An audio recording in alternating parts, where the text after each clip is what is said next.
Hello, I'm Dr. William Hardie, and I will be reading my submitted written testimony on the opposition to House Bill 798, submitted to the House Select Committee on Energy Policy and Oversight. I'm a pediatric pulmonologist who has worked 30 years in Cincinnati. My reason for making this testimony is to provide a firsthand overview on the impacts of air pollution on human health. And House Bill 798 does nothing to improve our air quality.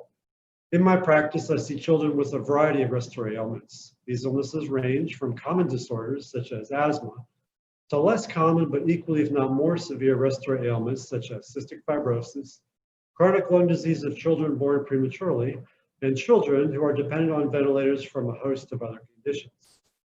I can say with absolute conviction that the air quality directly impacts the health of all these children. I have seen children worsen in days when our air quality is poor, and the parents of my patients consistently report that their children struggle when the air quality index worsens. What I'm telling you is nothing novel and has been reported again and again in hosts of epidemiologic studies.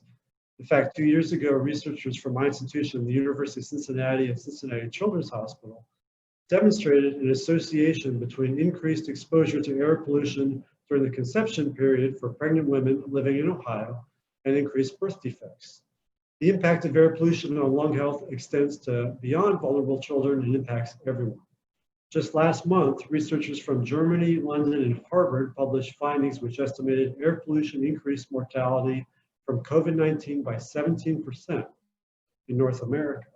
These findings illustrate what future threats to our respiratory health will invariably continue and may accelerate, which is exactly why we absolutely must make changes for that which we can control, including exploring more clean, renewable energy sources for Ohio. Look, I understand the need to consider and balance the costs of cleaner air with the benefits. However, many will argue that the economic cost of renewable energy is cost prohibitive. However, the cost benefit of clean air initiatives has already been studied by the Federal Environmental Protection Agency and shown that for every dollar invested in improving air quality, society will save over $30 in medical care costs.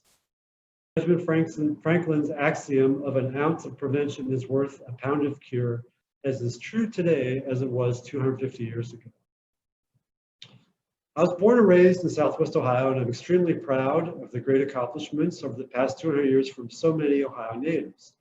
While the circumstances leading to the passage of House Bill 6 are a blemish on our state's reputation, I feel the legislatures have been given a unique and enviable opportunity to flip an unfortunate event into passing legislation which will improve the health of Ohioans statewide. Unfortunately, you have chosen to allow the blemish to remain, although just delayed a year through House Bill 798, which does nothing to correct or improve policies for renewable energy and house efficiency. These policies, which improve air qualities, are undoubtedly wise and essential investments for everyone's physical and economic health.